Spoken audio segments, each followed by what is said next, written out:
खूप काही बोलायची इच्छा असूनही बोलता येणार नाही, मला माहिती आहे. माझी शारीरिक क्षमता तेवढी नाही. श्री गोविंद प्रभू अवतार दिना, तुम्ही तृप्त झालात तशा खऱ्या अर्थाने कीर्तनानं तृप्त झाला. बाबाजी बोलणार आहे. गोविंद प्रभू जयंतीच्या निमित्तानं श्री गोविंद प्रभू अवताराबद्दलचं वेगळेपण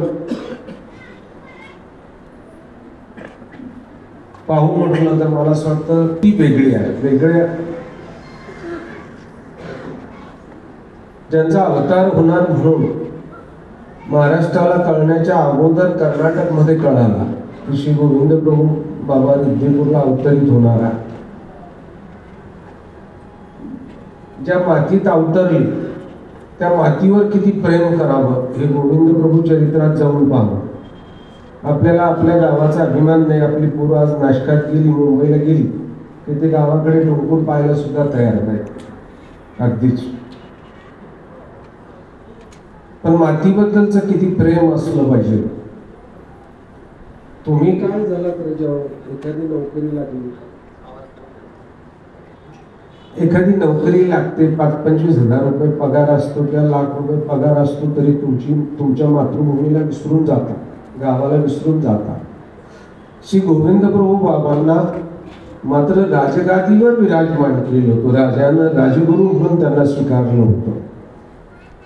देऊळवाड्याचा तो प्रधान राजाचा त्या भागाचा, त्यानं श्री गोविंद प्रभू बाबांना नेतानाचाही तो सर्व लवाजमा जर पाहिला, नेलं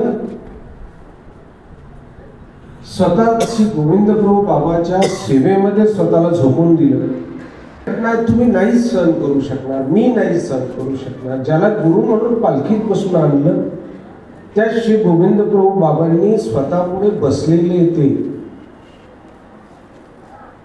प्रधान राजाचे अंतर्गत मांडलिक, त्या भागाची मांडलिक श्री प्रभू बाबांपुढे बसले. श्री प्रभू बाबांनी सांगितलं, चल उठ इथून, मला निवांत एकट्यालाच बसू दे. त्यांना कळालं नाही, ते परत बसले किंवा देवापुढे बसलो पाहिजे. तिसऱ्यांदा म्हणाले आणि जवळ शेजारी नारळ पडलेलो तो उचलला, नारळ आहे त्याच्या डोक्यात घातलं. तुम्ही काय केलं असतं या जागेवर? तुम्ही एखाद्याला मला बाबाला पाहुणं नेलं तुमच्या घरी आणि आम्ही दोघांनी मिळून एक एक नारळ तुमच्या डोक्यात घातलं, तुम्ही काय कराल मला सांगा? वरबडून काढाल ना आम्हाला. इथे काय केलंय बघा. श्रीप्रभू बाबांनी उचललं नारळ, त्याच्या डोक्यात घातलं, मुकाटपणे या प्रधानानं प्रणाम केला आणि आपल्या आपल्या राजमहालात निघून गेले. ही गोष्ट मात्र माहीमभट्टाचे शिष्य असली, आपल्या स्वामींचे शिष्य असलेल्या श्रीप्रभू बाबाच्या शिष्य असलेले माहीमभट्ट आणि आचार्य नागदेवांना मात्र मोठं वाईट वाटलं. ज्यानं एवढा मोठा सर्व पसारा केला, आणलंय आपल्याला, आणण्याचं कारणही आपणच आहोत.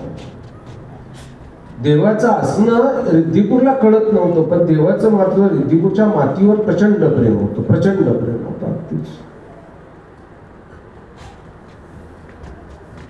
जे श्री गोविंद प्रभू बाबांची ती लीळा जर आज आपण अनुभवाला घेतली तर मला असं वाटतं एक अफलातून आहे. नवरात्राचेच दिवस होते, म्हणजे आता पुढे नवरात्रच येत आहे, नवरात्राचेच दिवस होते.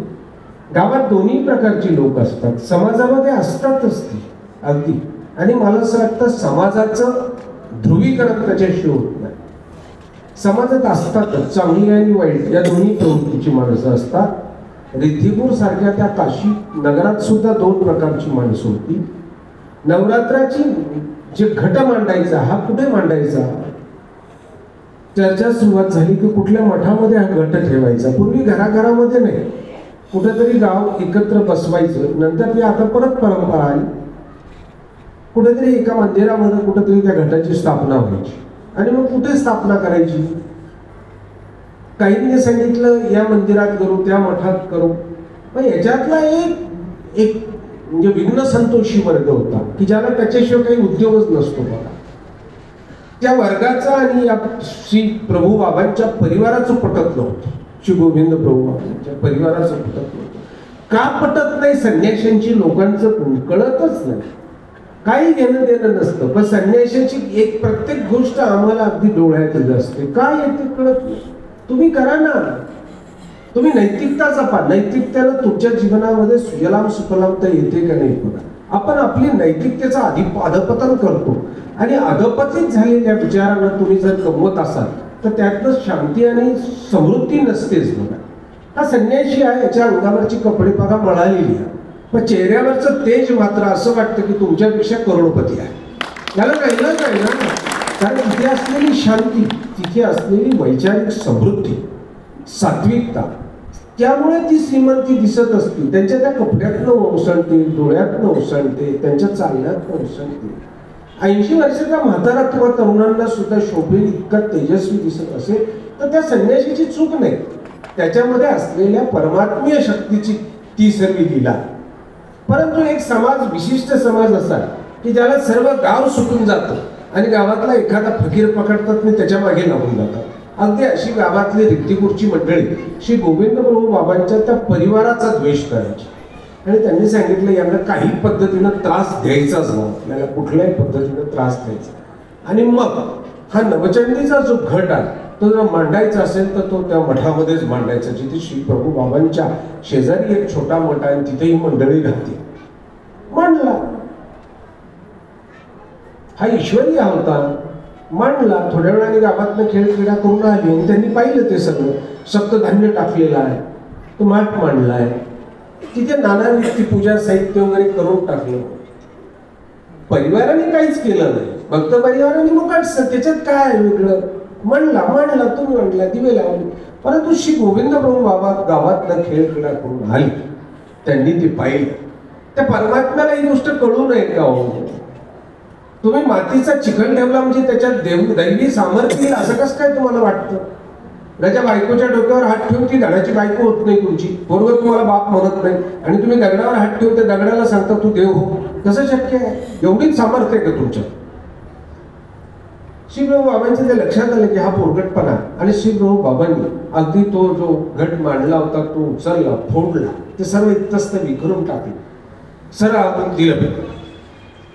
आता ही बातमी त्या जी विरोधक मंडळी ज्यांना हवंच होतं हे सर्व वादन निर्माण करायचं काम, या मंडळींनी गावावर पसरून टाकलं की ते जे श्रीप्रभू बाबांचे शिष्य आहेत त्यांनी श्रीप्रभू बाबांना शिकवलं आणि तो घट नवचंडीचा तो मोडून टाकला. सर्व गावात बातमी झाली. जी वादप्रिय असतात ती लवकर जमा होतात, लक्षात ठेवायचं. मीटिंगला सर्वात अगोदर हजर राहणारा जो माणूस आहे ना, समजून घ्यायचा हा वादप्रिय. सर्वात शेवटून जो येतो ना, समजायचं याला कशाशीच काही घेणं देणं नाही. अगदी माणसं, विखरलेली माणसं तुम्ही मोजायची असली का अशी मोजायची, बस, कटकट नाही करायची. सगळ्यात मीटिंगला लवकर आलं की समजायचं हा वादप्रिय आहे, नक्की वाद घालायला आला, याला भांडणं मोठे आवडत असतात. करणारे आवडतात किंवा करायला आवडतं, दोन्ही आवडतात त्यांना. एक तर भांडणं करत असले की त्याला डोकावून पानं फाळ आवडतं, काय चाललं म्हणून, नाही तर मग भांडण उपस्थित करायला आवडतं. ही मंडळी जमा झाली. यांनी सांगितलं या चाट्यांना सर्व शिष्याला त्या काढून येतो. आता ही मंडळी सर्व क्षमा मागून गप्प बसली. गावची लोक नानाविध प्रकाराने त्या गोविंद प्रभू चरित्रात दाखवल्यानंतर नानाविध प्रकारच्या शिव्या घातल्या. ही मंडळी खाली मान घालून बसलेली, याचा संयम कुठेही घासळला नाही. श्रीप्रभू बाबा मात्र गावामध्ये खेळ क्रीडा करायला गेले होते. ही मंडळी गावची निघून गेली. मग आता ती निघून गेल्यानंतर शिष्य परिवाराने ठरवलं की आपण काहीही करून आता इथे राहता येणार नाही, हे लोक आपला द्वेष करतायत, आपण इथून गेलो पाहिजे. श्रीप्रभू बाबांना सांगितलं पाहिजे. श्री गोविंद प्रभू बाबा आल्यानंतर मात्र या सर्वांनी सांगितलं की या गावानं, या गावातल्या लोकांनी आम्हाला शिवीगाळ केली, मारायला अंगावर धावले, अगदी झटाझटी केली, धक्काबुक्की केली, आणि म्हणून आता इथं आपण राहायला नको प्रभू, आपण दुसरीकडे जाऊ. श्री गोविंद प्रभू बाबांनी सांगितलं अजिबात नाही, तुम्हाला जायचं तर जा, मी जाणार नाही. हट्ट धरला. प्रत्येकाने समजवायला प्रयत्न केला, कोणी ऐकेना. आणि यातली एक म्हातारी आबाईसा म्हणून तिला वरदान दिलं होतं, तिने मात्र श्रीप्रभू बाबांच्या पुढे लोटांगण घातलं, तरीही ऐकेना. मग मात्र या मंडळींनी शेजारी देऊळवाडा म्हणून गाव, दरणा नावाचा तो प्रधान, त्या दरण्याला जाऊन भेटले आणि त्याला सांगितलं की श्रीप्रभू बाबांना काही दिवस तुमच्याकडे येण्याची इच्छा, आणि मग तुम्ही जर आला तर श्रीप्रभू बाबा येतील, त्यांची खूप दिवसापासून इच्छा आहे. खोटं बोलली. दरणा सर्व तयारीनिशी आला, श्रीप्रभू बाबांना भेटला, विनंती केली. श्रीप्रभू बाबा नाही हो करपर्यंत मान्य झालं. आता ती पालखी आली, ते घोडेस्वार आले, वाजंत्री आले. श्रीप्रभू बाबांनी मात्र रिद्धिपूर सोडायला नकार दिला. हातातनं सोडून पळायला लागली. अगदी विनंती करून येन केन प्रकारे पालखीत बसली, निघाली, देऊळवाड्याला पोहोचले. मानवा मंडळी, तुम्हा लोकांना ही लीळा माहिती आहे, मी इतरत्र लीळा श्रीप्रभूंच्या सांगणार नाही, पण तिथे पोहोचले, देऊळवाड्याला पोहोचले. देऊळवाड्याचं झालेलं अभूतपूर्व स्वागत, अगदी अवघं नगर दिवाळीसारखं सजवलेलं होतं, नव्या नवरीसारखं सजलेलं हे नगर. त्यामध्ये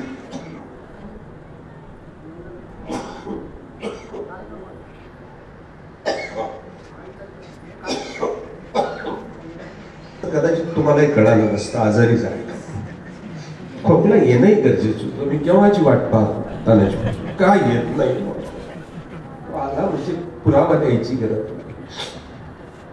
दरम्यान नेलं, अभूतपूर्व स्वागत केलं.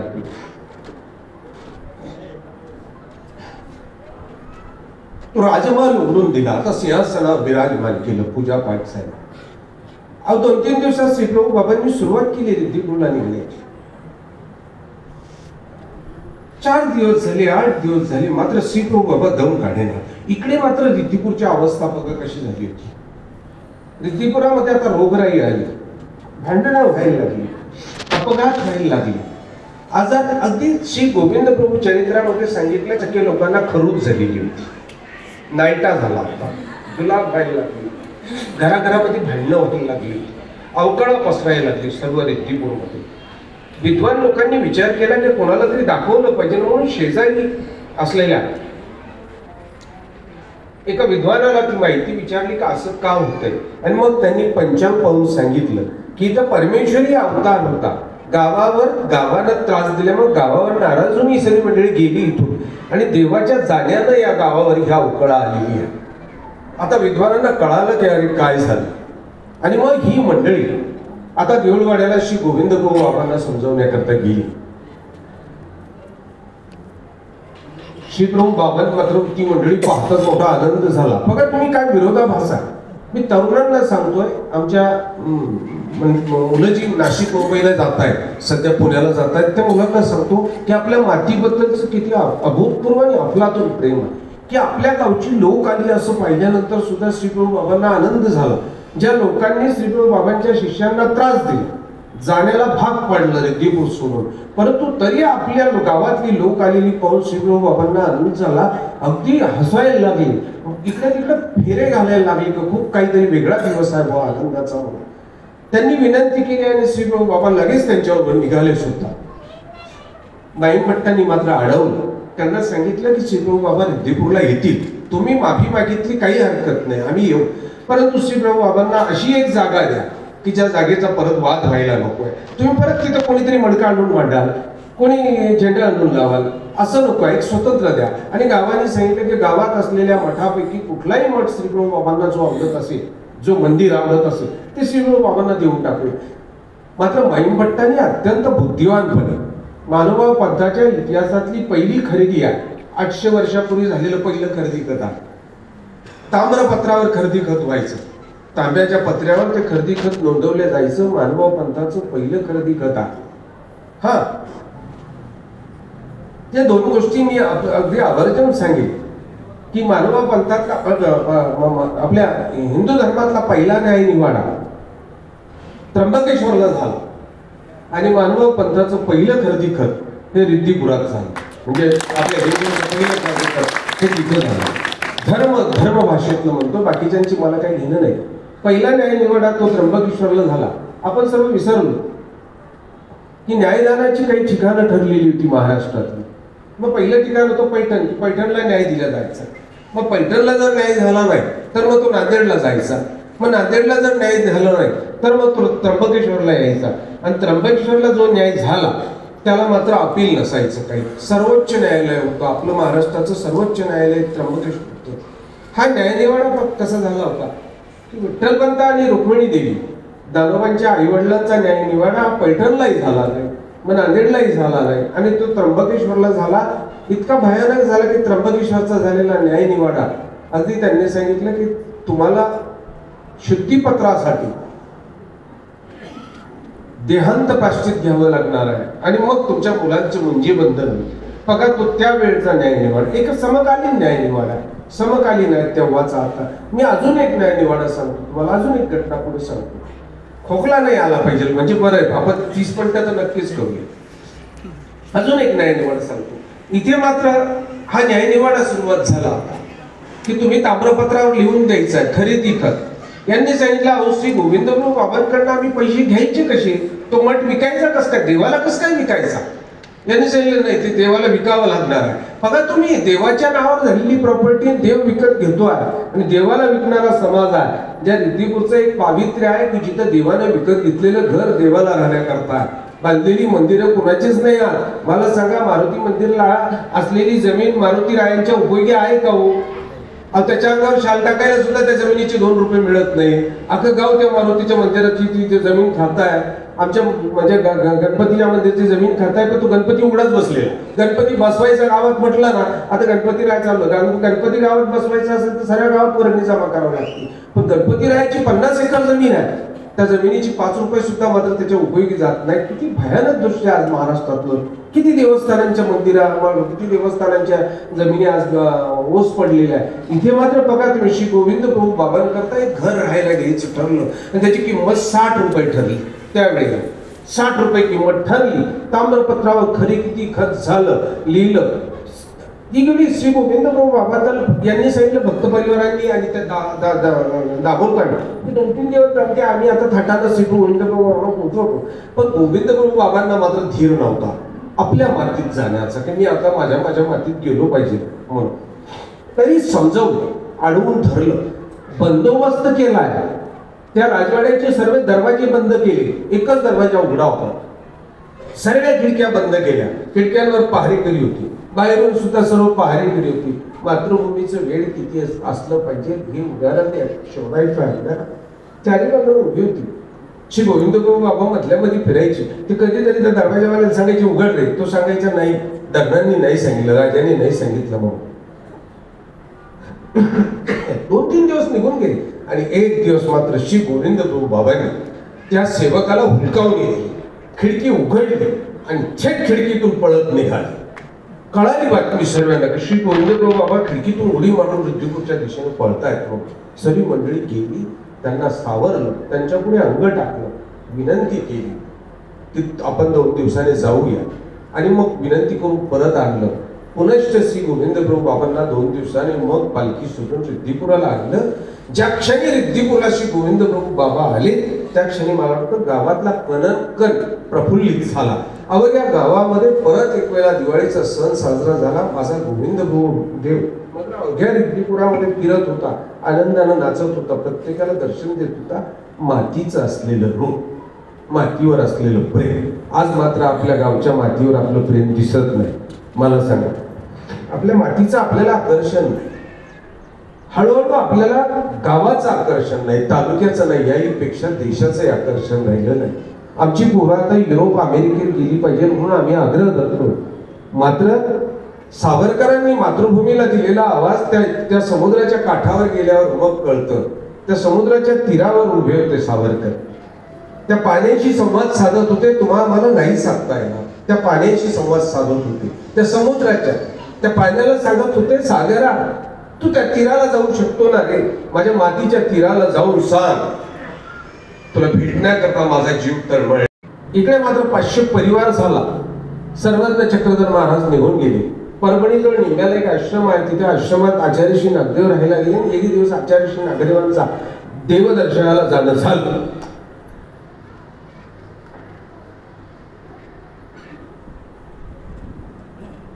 बातमी पोराला आचार्य श्री नागदेवांचा मुलगा होता.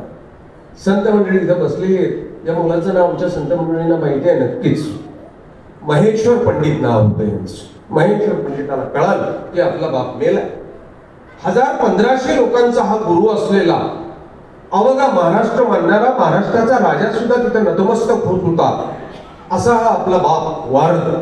दुर्बुद्धी आली आणि महेश्वर पंडित निंब्याला आले. निंब्याला सांगितलं माझ्या बापाच्या इस्टेटीतला वाटा अर्धा मला हवा आहे. वाद प्रवर्तला. वादाचा कालखंड बघा कोणता, हाच कालखंड, नारोबांचा कालखंड तोच, आचार्य श्री नागदेवांचा कालखंड तोच. श्री गोविंद प्रभू बाबांचा कालखंड तोच. या दरम्यानच्या सर्व घटना एकाच वेळेला झालेल्या आहेत. जवळपास 10-15 वर्षाच्या अंतराच्या गोष्टी सांगतो. महेश्वर पंडितांनी अर्धा वाटा मागितला. सर्व लोकांनी समजून सांगितलं की संन्यासाच्या प्रॉपर्टी प्रापंचिक माणसाचा वाटा असूच शकत नाही. ते संन्यासी होते, त्यांचा वाटा नाही, काही असं नाही होऊ शकत. हा हट्टाला पोहोचला आणि हट्टाला पोहोचलेल्या महेश्वर पंडितांनी सांगितलं की तुम्हाला आता कोर्टात यावं लागेल. मी कोर्टात जाईल. परिवाराने सांगितलं की बाबा रे काही हरकत नाही, आता तू असाही भांडतो आणि तसाही भांडतो, चल कोर्टात जाऊया. आणि नांदेडच्या कोर्टात हा दावा निघाला. नांदेडच्या कोर्टामध्ये, नांदेडच्या दिशेने महेश्वर पंडितांनी सांगितलं तुमचा माणूस पाठवा. आणि आमच्यातले मायावास नावाचे संत महेश्वर, लक्षात ठेव मंडळी, मानव मंडळी आपली, मायावास नावाचे संत महेश्वर पंडितांच्या बरोबर दिले की तुम्ही यांच्याबरोबर जाऊन नांदेडला जो न्याय होईल तो घेऊन ये. निघाली, तयारी केली. परंतु आमच्या मानव पंथाचे दुसरे आचार्य होते, आचार्य श्री नागदेवानंतरची बाईदेव व्यास यांचं नाव होतं. यांनी त्यांना मायवासांना बाजूला बोलवून सांगितलं, मायवासो एक लक्षात ठेवा, आता रस्त्याने तुम्ही प्रवास करणार आहात. या प्रवासाच्या वेळेला भिक्षा तुम्ही मागायची. महेश्वर पंडितांना आणून जेवू घालायचं. त्यांचं जेवण झाल्यानंतर उरलं तर तुम्ही खायचं. अंथरुण तुम्ही करायचं. त्यावर त्यांना अगोदर झोपवायचं, तुम्ही त्यांची सेवा करायची, पाय दाबायची. ते झोपले का मग तुम्ही झोपायचं. त्यांनी उठण्याच्या आत तुम्ही उठायचं. कपडे तुम्ही घड्या करायच्या. गाठोडं तुम्ही पाठीवर घ्यायचं. रस्त्याने चालायचं. जिथे भिक्षेची वेळ होईल तिथे तुम्ही भिक्षा आणायची नियम सांगून दिला. निघाला. प्रवासाला सुरुवात झाली. पहिल्या दिवशी मुक्काम झाला. तिने अंथरुण केलं. मायावासांनी अंथरुण केलं. अंथरुणावर आता मस्त झोपले. त्यांनी विचार केला काय हरकत नाही, हे माझ्या बापाचे सर्व शिष्य आहेत, यांनी माझा अंथरुण करावा. असं महेश्वर पंडिताच्या मनामध्ये मात्र अहंकार दाटला की काही हरकत नाही. अंथरुण केलं म्हणून काय झालं, त्यांनी पाय दाबले. यांनी पाय लांब करून दिले. काय हरकत नाही, पाय दाबले तर काय झालं, मी यांच्या गुरुचा पोरगा आहे, हे माझ्या गुरुचे माझ्या बापाचे सर्व चेले आहेत, हे यांनी दाबलं तर काय होतं. पाय लांबून दिली, पाय दाबली. सकाळी उठल्यानंतर यांनी गाठोडं बांधलं, खांद्यावर घेतलं. भिक्षेच्या वेळेला पोहोचले, ठेवलं. गावात मायावास भिक्षेला गेले, भिक्षा आणली, यांना जेवू घातलं.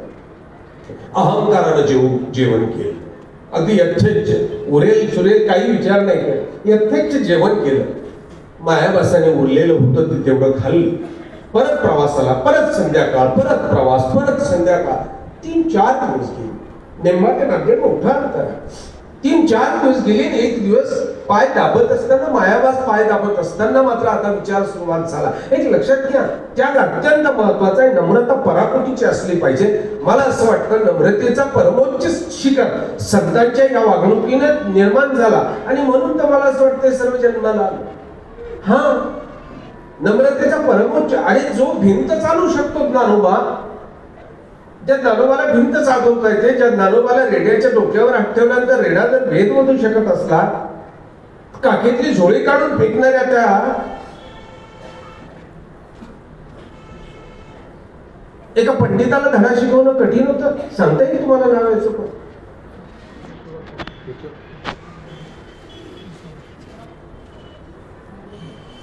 विसोबा खेचरांनी काखेतली झोळी काढून त्या आळंदीच्या तिथे फेकून दिली होती. तुम्ही काय रजा, तुम्ही लोक मदत करत नाही, वैष्णव मदत करा. हा फक्त हे मानगवणे मी माळकरी एवढा गाजावाजा करत असता. विसोबा खेचर काखेतली झोळी काढून काठीने फेकून देणाऱ्या विसोबा खेचराला धडा शिकवणं ज्ञानोबाच्या दृष्टीने कठीण नव्हतं. अजिबात नाही, अजिबात नाही. एका क्षणात विसोबाला खाली बसवता आलं असतं. पण ज्ञानोबाची ती पराकुटीची नम्रता आणि विनम्रता अगदी अफलातून होती. विसोबा खेचर संपत, पण ज्ञानोबा मात्र 800 वर्ष इतिहासात राहिली. हा इतिहासात राहिली, नम्रतेमुळे राहिली.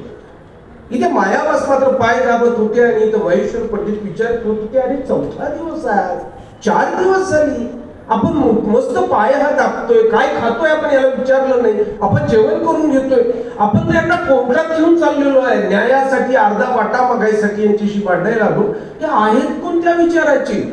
यांना भांडण्यासाठी, यांना कोर्टात नेतोय, यांच्याशी झगडा घालतोय, तरी हे माझा अंथरूण करतात, मला भिक्षा मागून आणून जेवून घालतात, रात्री माझे पाय दुखतील चालून म्हणून माझे पाय दाबतात, सकाळी माझंच गाठून डोक्यावर घेऊन चालतात. ही माणसं कुठली आहे?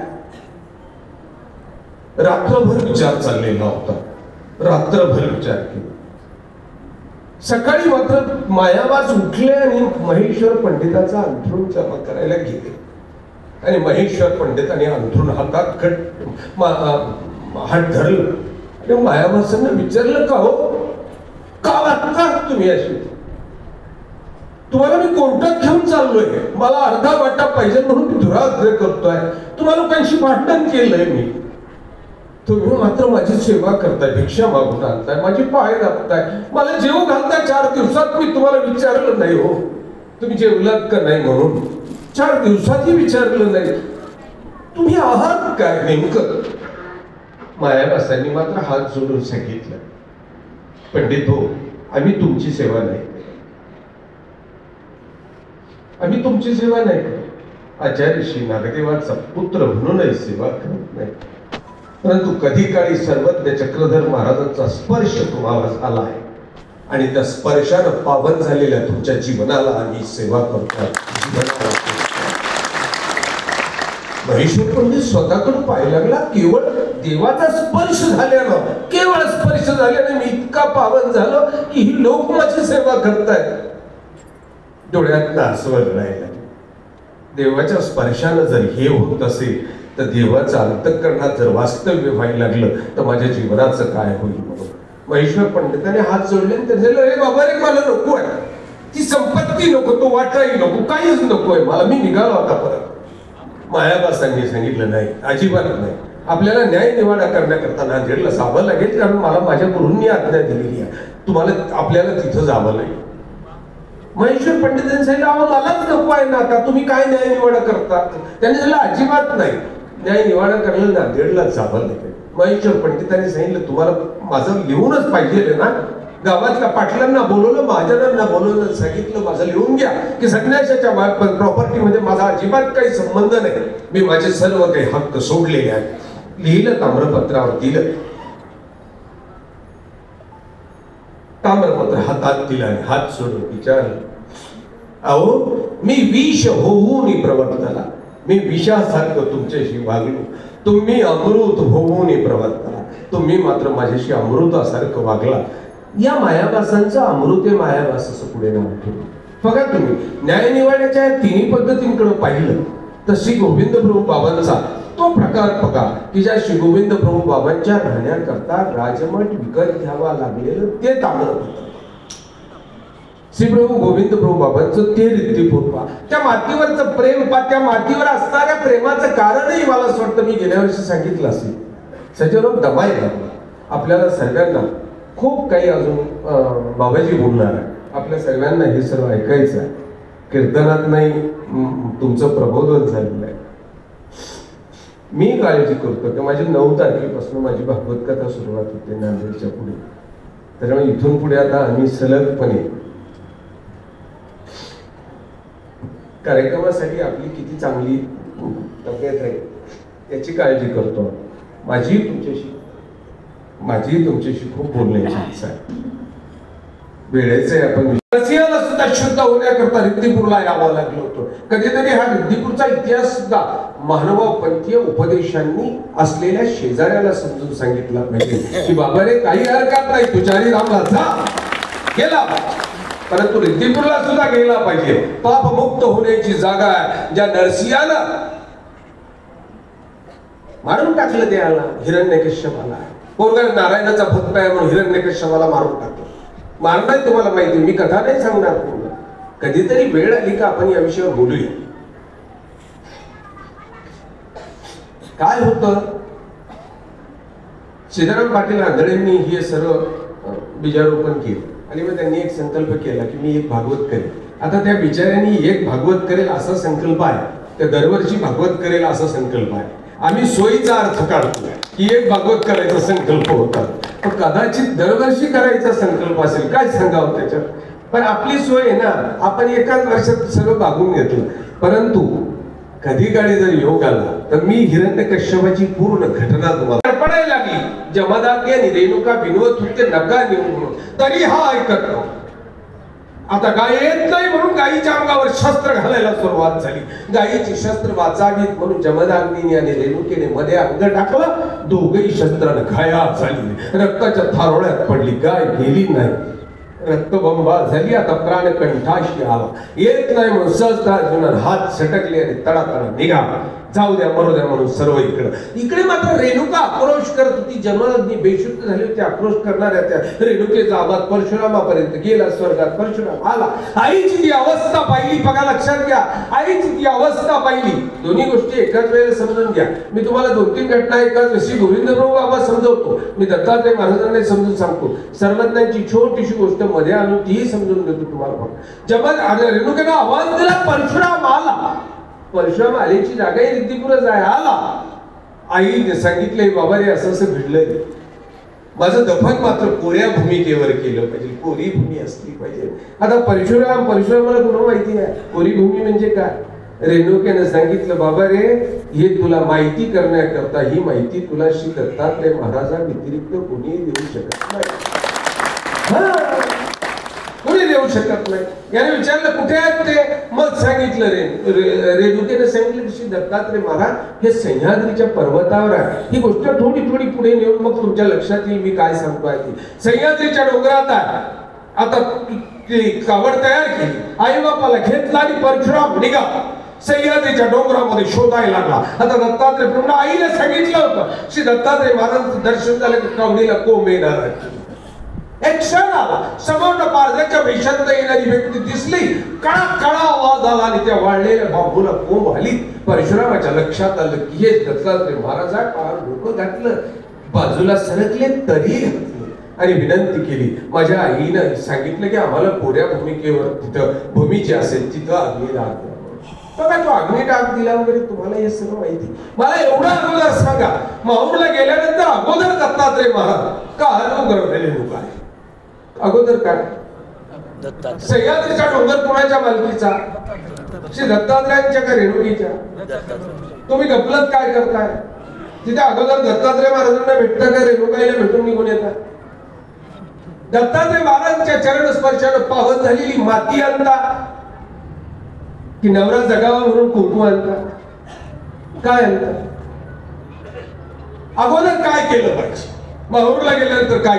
ज्या रेणुकेच्या अंत्यविधीसाठीची जागा उपलब्ध व्हावी ती जागा विचारण्याकरता परशुरामासारख्या वीराला जर तिथं जावं लागतंय, ती जागा फक्त दत्तात्रय महाराजच सांगू शकतात. जिथं सर्व तीर्थ आहे. ज्या रेणुकेला पाणी द्यायचं होतं ना, दत्तात्रय महाराजांनी सांगितलं, अरे परशुरामा पाणी द्यायचं आण, सर्व तीर्थ घेऊन ये, 7 नद्यांचं पाणी घेऊन ये. परशुरामाने बघा लक्षात घ्यावं, कथा चुकीच्या ऐकता, चुकीचं वागता, आपल्या सोयीचा अर्थ काढून घेता. काहीतरी आपल्या सोयीचा अर्थ नका काढू. परशुरामाला सांगितलं 7 नद्यांचं पाणी घेऊन ये, आता तुझ्या आईला पाणी द्यायचं आहे, जा सर्व तीर्थ लागणार आहे. परशुरामाने हात जोडली, दत्तात्रय महाराजांना सांगितलं, प्रभू सर्व तीर्थ तर तुमच्या पायाशी आणतो, पुढे जाऊ मी शोधायला, कुठे आहे तुमच्या पायाशी आहे? दत्तात्रयाने सांगितलं, मारा बाण मारा. परशुरामानं बाण मारला, पाणी वर आलं खालनं आणि दत्तात्रय महाराजांनी आपला श्रीचरण, आपला पाय त्या पाण्यामध्ये बुडवला.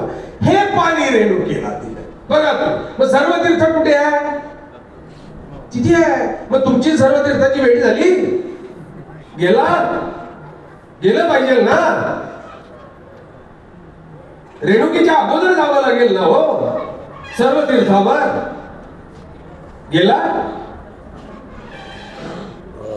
ही जागा रिद्धिपूर पासून माहूर पर्यंतची बघा तुमच्या हिताची आहे. मग इथे मानव असणं गरजेचं आहे. ही काय मानवाची प्रॉपर्टी आहे? अरे मानवतेच्या कल्याणाकरता परमात्मा अवतरित होत असतो, खेळखेडा करतो आणि केलेली खेळखेडा प्रत्येक जीवात्म्याच्या उद्धाराकरता कारणीभूत व्हावी असं आशीर्वचन देतो ना. मग माहूर असेल का रिद्धिपूर असेल, हे कुठल्या जातीचं, कुठल्या धर्माचं, कुठल्या पंथाचं नाही. अरे जातीचं मूळ उच्चाटन करण्याचं ज्या नेत्याच्या मार्गदर्शनाखाली आम्ही इथं दरवर्षी हा समारंभ पार पाडतो ना. लक्षात घ्या, महाराष्ट्राचे लोकनेते मंत्री म्हणजे काही फारसं स्वारस्य नाही. मंत्र्याच्या कितीतरी कुठे गेलेलं व्यक्तिमत्व आहे की जो लोकनेता आहे खऱ्या अर्थात लोकनेते आहे. मान्य श्री नामदार छगनरावजी भुजबळ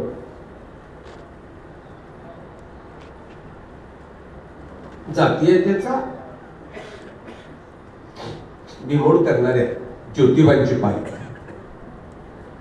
फुले परिवाराच्या आदर्श मार्गावर चालणारे जातीयतेचं पहिलं निर्मूलन करण्याची जागा रीतीपूर्ण आहे.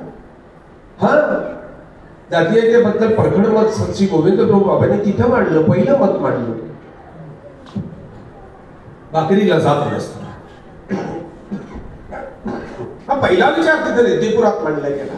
म्हणून तिथं कुठल्या जातीचं, कुठल्या पंथाचं, कुठल्या धर्माचं नाही, ते मानवतेच्या कल्याणाचं रीतीपूर आहे. श्री गोविंद प्रभू बाबांनी अवतार धारण करत असताना तमाम मानवतेच्या जाती करता केलेला आहे. रीतीपूरला श्री गोविंद प्रभू बाबांचं चरित्र वाचा. श्री गोविंद प्रभू बाबांच्या परिवारामध्ये भेटण्याकरता वेश्या आल्या होत्या. ज्या वेश्येला पाठीवर गाठ झाली होती ती सुद्धा भेटायला आली. श्री गोविंद प्रभू बाबांनी आपल्या रीतीपूरमध्ये अपावित्र्य निर्माण होऊ नये आणि म्हणून त्यांना गावाबाहेर थांबवलं. तिकडेच त्यांच्या पाठीचं दुखणंही बरं केलं, तिकडेच पळवूनही लावलं. काय अवताराची वेगळी लीला. कधीतरी वेळ येऊ दे, आपण एक वेळेला श्री गोविंद प्रभू बाबांवर एक वेगळा विचार करून बोलूया. सज्जनो, या कार्यक्रमासाठी कैवल्यवासी सीताराम पाटील यांचीच प्रेरणा खऱ्या